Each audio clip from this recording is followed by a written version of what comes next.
ফের চোখ রাঙাচ্ছে করোনা। মালদায় 2 বছরের এক শিশুর শরীরে মিলল করোনা ভাইরাস। মালদার ইংলিশ বাজার থানা এলাকার বাসিন্দা 2 বছরের ওই শিশু গত শনিবার জ্বর, সর্দি, কাশি নিয়ে মালদা মেডিকেল কলেজ হাসপাতালে ভর্তি হয়। সেদিন রাতেই ওই শিশুর লালা সংগ্রহ করে একাধিক পরীক্ষা করা হয়, আর তাতেই করোনা পজিটিভ আসে ওই শিশু। এরপর ওই শিশুকে মালদা মেডিকেল কলেজ হাসপাতালে ভর্তি করা হয়। তবে বর্তমানে ওই শিশু আগের তুলনায় অনেকটাই ভালো রয়েছে। মালদা মেডিকেল কলেজ হাসপাতালের অধ্যক্ষ পার্থপ্রতিম মুখোপাধ্যায় জানান, এখনই করোনা নিয়ে কেন্দ্র বা রাজ্যের পক্ষ থেকে কোনো নির্দেশিকা আসেনি, তবে প্রতি মুহূর্তে আমরা রাজ্যের সঙ্গে যোগাযোগ রাখছি। তবে এখনই করোনা নিয়ে আতঙ্কিত হওয়ার কোনো কারণ নেই। অন্যদিকে দেশে বাড়ছে করোনা সংক্রমণ। ইতিমধ্যেই মহারাষ্ট্রে করোনায় আক্রান্ত হওয়া শুরু হয়েছে মানুষদের মধ্যে। তার প্রভাব পড়তে শুরু করেছে গোটা দেশেই। সরকারি নির্দেশ না আসলেও আবার মানুষের মধ্যে ফিরে আসছে সেই পুরনো স্মৃতি। 2020-21 স্মৃতি মানুষের মধ্যে ফিরে আসছে। সেই কারণেই হয়তো ঝুঁকি না নিয়ে মাস্ক পরা শুরু হয়েছে। বিক্রেতারাও জানাচ্ছেন, গত কয়েকদিন ধরে মাস্কের চাহিদা বেড়ে গিয়েছে। বাজারে বেশ কিছু দোকানে বিক্রি হওয়া শুরু হয়ে গেছে মাস্ক। স্বাস্থ্য দপ্তরের পক্ষ থেকে কোনো নির্দেশিকা জারি না করলেও ইংলিশ বাজার পৌরসভার চেয়ারম্যান কৃষ্ণেন্দু নারায়ণ চৌধুরী বলেন, এখনো অবধি স্বাস্থ্য দপ্তর থেকে কোনো নির্দেশ আসেনি, তবে আমরা নজরদারি বাড়িয়েছি। মানুষকে বলবো, কোনো রকম সিমটম দেখলে তাকে হাসপাতালে গিয়ে পরীক্ষা করায় এবং হাসপাতাল বা নার্সিং হোমে যাতে তারা নিজেরা চিকিৎসা করেন। অযথা আতঙ্কিত হওয়ার কিছু নেই। শিশুটি 24 তারিখে ভর্তি হয়েছিল এবং তার একটা অন্য কারণে ভর্তি হয়েছিল, কিছু জ্বরের উপসর্গ নিয়ে, এবং এটা পিঠে চোট লাগার একটা হিস্ট্রি ছিল। সেখানে বাচ্চাটি ভর্তি হওয়ার পর পরবর্তীকালে এমনি রুটিন আমাদের যে পরীক্ষা করা হয় টেস্ট, সেই টেস্ট করা হয়েছে। প্যানেল করা হয় প্রত্যেকটি পরীক্ষা, ভাইরাসের টেস্টগুলো, সেটা তাতে করোনা পজিটিভ বেরোয় জানতে পারি আমরা।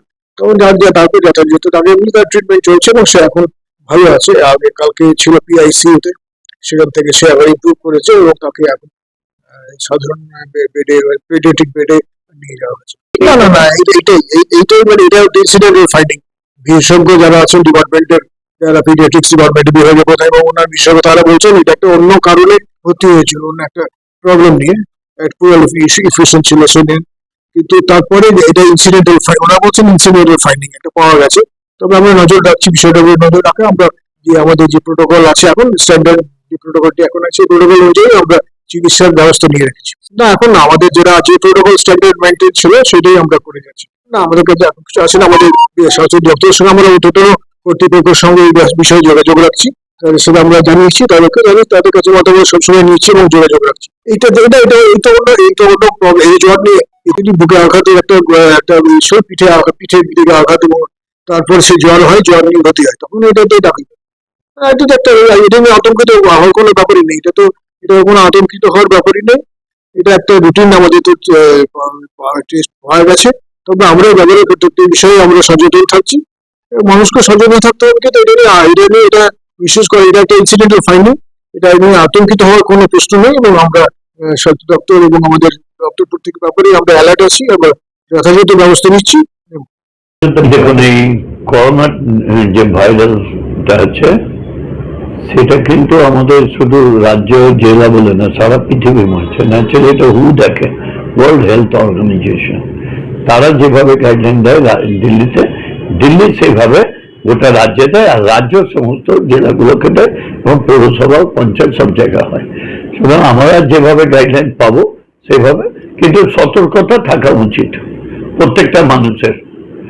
আমরা এখন যদি হেলায় ফেলে দিই তো যে কোনো কারণে অ্যাটাক হতে পারি। তারপরে আমরা বলবো যে প্রিভেনশন, স্যানিটাইজার ইউজ করা, মাস্ক লাগানো, এটা করলে অনেক বেটার হবে।